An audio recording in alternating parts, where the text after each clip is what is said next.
ए okay यो video चाहिँ सबैको लागि एउटा इन्फर्मेटिभ भिडियो है। तपाईहरुलाई अगर यो भिडियो इन्फर्मेटिभ लागेन राम्रो लागेन भने लास्टमा मलाई ब्लक गरिदिनुहोस् है, तर लास्टसम्म सुन्नु होला। ओके के हो भन्दाखेरि चाहिँ हैन अचानक मेरो एउटा इन्स्टाग्राम फिडमा एउटा भिडियो आएको थियो। त्यसमा चाहिँ हेरेको how to do deep squat अरे है। अब छक्कै परे म त, किनभने डिप स्क्वाट अब हाम्रोमा त कमन हो, डिप स्क्वाट सबैले गर्न सक्छ है। डिप स्क्वाट भनेको के हो भन्दा चाहिँ यो हो।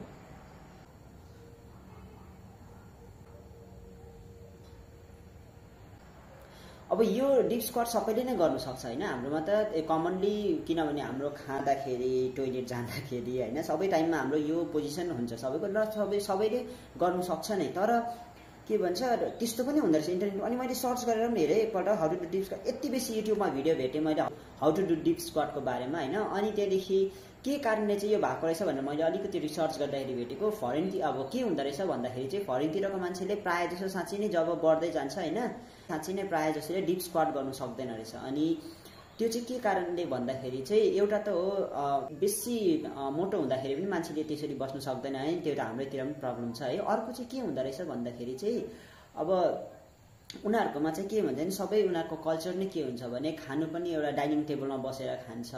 अनि वेस्टर्न कमोडहरु पनि त्यस्तै हुन्छ, यस्तो डिप स्क्वाट पोजिसनमा बस्दैन, सजिलो कम्फर्टेबल पोजिसन भन्छ। अनि कम्फर्टेबल अब सोफा हुन्छ, चेयर्स हुन्छ हैन।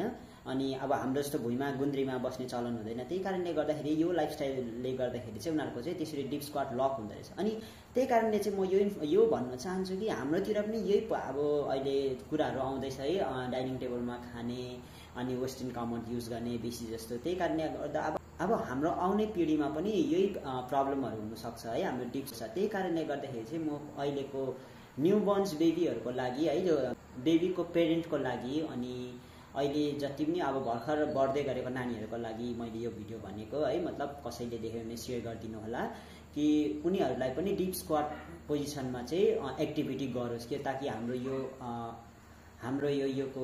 यो मोबिलिटी, यहाँको मोबिलिटी हुन्छ हैन, यो चाहिँ रहिरहोस्। किनभने यसले धेरै हामीलाई हेल्प गर्छ लाइफमा हैन। यही नै लक भइदियो भने हाम्रो धेरै कति 50% कामहरु नै हुन साह्रो पर्छ हाम्रो बडीमा। अनि हाम्रो चाहिँ मलाई फ्याक्ट नै लाग्यो है, किनभने मैले एउटा कुरा नोटिस पनि गरेको छु है।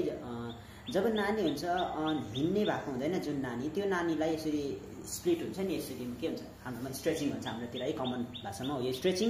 एकदम फुल स्ट्रेच गर्न सक्छ उनीहरुले। अनि यो खुट्टा पनि हामीले उनीहरुको टाउको माथि पनि लगाउन सक्छ, यहाँसम्म मजाले टच हुन्छ। तर जब त्यो नानी बढ्दै जान्छ, त्यहाँदेखि हिँड्नु थाल्छ, अलिक हिँड्नु थालेपछि उनीहरुको त्यो लक हुँदै जान्छ, किनभने त्यसको त्यो स्प्लिट गर्ने जरुरतै पर्दैन उनीहरुलाई हैन। त्यही कारणले गर्दा त्यो गर्नु छोडेपछि लक हुँदै जान्छ। सेम त्यही हुँदो रहेछ कि हाम्रो यो पोजिसन पनि हामीले गर्न छोड्यो भने चाहिँ हामीलाई गर्न साह्रो पर्दो रहेछ। त्यही भएर चाहिँ हाम्रो यो मोबिलिटी, किनभने हाम्रो नेचरले के दिएको छ भने हाम्रो यो सोल्डर भयो, यो भयो, एकदम राम्रो तरिकामा रोटेट हुने हामीलाई दिएको छ है। तर पनि हामी आफै नै त्यो एक्टिभिटी नगरेको कारणले गर्दाखेरि चाहिँ यो लक हुँदै जाँदो रहेछ। त्यही कारणले म के भन्न चाहन्छु भन्दाखेरि चाहिँ यो आउने पिढीलाई चाहिँ हाम्रो अब जे छ अहिलेसम्मको हाम्रो ट्रेडिसनमा गुन्द्रीमा बसेर खाने, अनि त्यो भुइँमा त्यो हाम्रो डोमेस्टिक कमोड कस्तो हुन्छ टोइलेटको हैन, त्यो खाले युज गर्ने, त्यो भयो भने हाम्रो डेली लाइफमा त्यो भइरहँदाखेरि हाम्रो यो यहाँको रोटरहरु पनि राम्रो चल्दो रहेछ है। त्यही कारण त्यो चाहिँ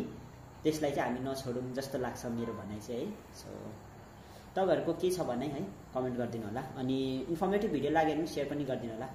Thank you and all the best.